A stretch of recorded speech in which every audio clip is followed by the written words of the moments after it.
When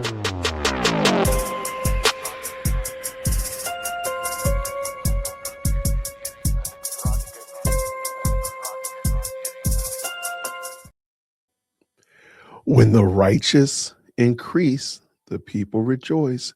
But when the wicked rule, the people groan. Grace and peace, everybody. You saw the thumbnail. You saw the title. You know what we're going to be talking about. We're going to be talking about Mom Donnie up there running New York so stellar, so well. And we're going to see what's going on over there in the great city of New York. And I just want to ask the question, is New York savable? Socialist mayor of New York City thought he could tax the rich and the rich would just sit there and take it. Yes, please, sir, may I have another. He was wrong, dead wrong, because in the span of just 2 weeks, the most powerful financial players in the world, they didn't write angry letters. They didn't hold press conferences. They didn't threaten. They didn't complain. They just simply left. They gave Ma'am Donnie the middle finger and they said, adios.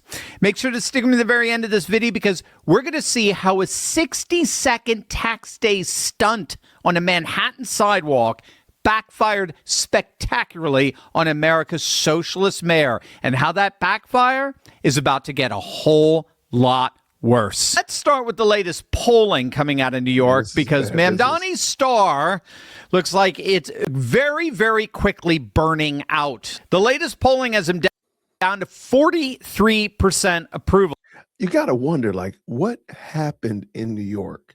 How did this man get elected into office? Like, how did this happen? I'm not trying to be funny, but of course we know, like, the people elected him. But what were they expecting to happen? What were they expecting? This is crazy work, y'all. What were they expecting to happen? But let's keep it going. Let's roll. That's a double-digit drop from when he was inaugurated. It's lower than where Mayor Eric Adams was at this time in his mayorship. And there's good reason, good and ample reason for such a drop. When I ran for mayor, I said I was going to tax the rich. Well, today, we're taxing the rich. I'm thrilled to announce we've secured a pied-à-terre tax, the first in New York's history. This is an annual fee on luxury properties worth more than $5 million, whose owners do not live full-time in the city. Like for this penthouse, hedge fund CEO Ken Griffin bought for $238 million. This pied-à-terre tax is specifically designed for the richest of the rich, those who store their wealth in New York City real estate, but who don't actually live here. But even so, they're able to reap the huge financial rewards of owning property in, dare I say, the greatest city in the world. And most of the time, these units are sitting empty, since again, they don't actually live here. This is a fundamentally unfair system that hurts working New Yorkers. Now, it's coming to an end. This tax will raise at least $500 million directly for the city. It'll help fund things like free childcare, cleaner streets, and safer neighborhoods. As mayor, I believe everyone has a role to play in contributing to our city, and some a little bit more than others. But regardless, as you just heard, inside that building on the 79th floor sits a 4-story penthouse that Ken Griffin, billionaire CEO of Citadel, one of the most powerful hedge funds on the planet, paid $238 million for. Now, Griffin was in Florida when Ma'am Donnie's little stunt went viral. He didn't see the video for hours, but somewhere inside Citadel's executive floor, an email was already being drafted. And that email would end up blowing up a $6 billion construction project and send a shockwave through every city council, every governor's mansion, and every tax the rich mayor in the entire country. April 23rd, the Wall Street Journal reports on an internal memo from Citadel's chief operating officer, Gerald Bone, sent to all of Citadel's New York employees. And the memo called Ma'am Donnie's targeting of Griffin shameful and accused the mayor of ignorance and disdain. And then, buried inside the memo, lied the fate of Citadel's massive planned skyscraper at 350 Park Avenue in Midtown. That building project was now officially on ice. Instead, Griffin is officially expanding his Miami headquarters and turning his back on the insanity that has taken over New York City. And the Citadel. Watch this. Watch how he explains it. This is sad. Like, I understand Mom Donnie. Again, he's an ideologue. He's going on. He has ideas that he wants to push, a movement that he wants to engineer, but my goodness, in the morning to see how he's going to ransack New York. New York is never going to be the same. Dell isn't alone, not even close. Mm-mm. Remember, this is the same week that Jamie Dimon, the CEO of the largest bank in the United States, JP Chase, published his annual shareholder letter and admitted something stunning. He wrote that JP Morgan has shrunk its New York headcount from 30,000 employees a decade ago to now just 24,000 today. And meanwhile, its Texas headcount has gone from 26,000 to 32,000. That's a 6,000 job swap from New York to Texas.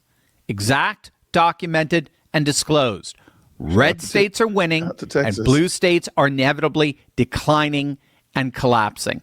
And Dimon didn't mince words as to why. He said it bluntly. The financial capital of the United States is not entitled to stay the financial capital of the United States.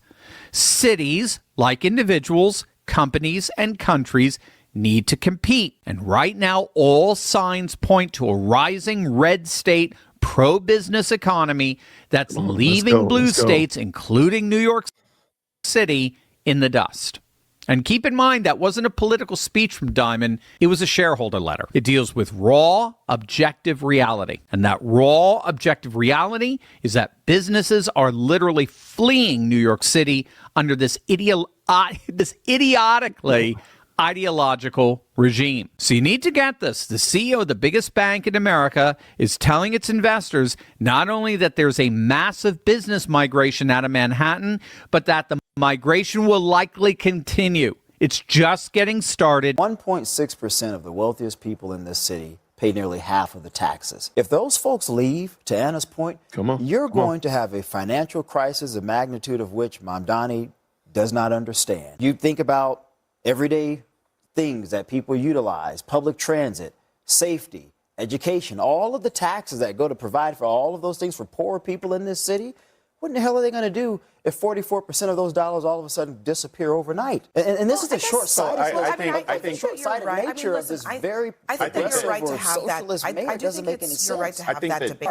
Let's share my close quickly, I'm in and then we'll come agreement back with at you morally about the plight of working class people. Like, I'm not going to ignore that. Everybody at this table, we have people in our own families that are working class. I'm never going to dismiss that.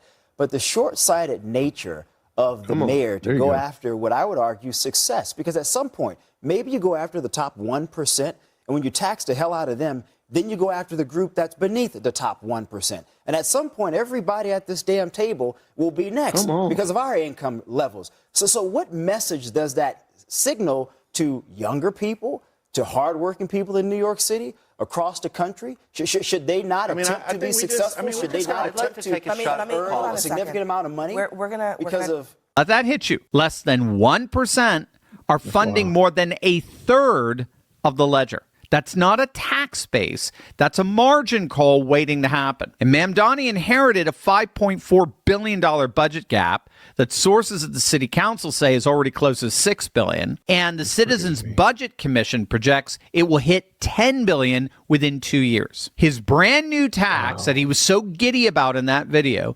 admittedly generated only $500 million. That's it. That's nothing. That's a drop in the bucket of New York City's financial woe. It's 9% of the current budget deficit. 9%. Meanwhile, Ken Griffin's firm alone paid $2.3 billion in city and state taxes. That's one tax filer. One filer out of that less than 1% is covering nearly 6 times the equivalent of Mamdani's entire trophy tax. And that's before you even count his $350 million in charitable giving to New York institutions. This is who Mamdani is playing chicken with here. And the kicker here is that it's not just Miami eating New York's lunch. It's everywhere in the United States. Let me know what y'all think about that. I'm going to leave Dr. Turley's video down in the link in the description. Check it out for sure. But let me know what y'all think. Is New York salvageable? What would it take in your mind to fix this problem in New York? Now, we're not going to talk about the nation. We're not going to talk about in the region, but just in New York City. What would it take to fix the problem? Leadership change, economic change, bringing more people, bringing more businesses in, and better robust crime policy? What would it take? Let me know. Comment down below. Thank you so much for supporting the video. I really do appreciate you liking this video and giving it a hype and all that kind of good jazz. I thank you for your support of the channel. It means a lot. And until next time, everybody, grace and peace.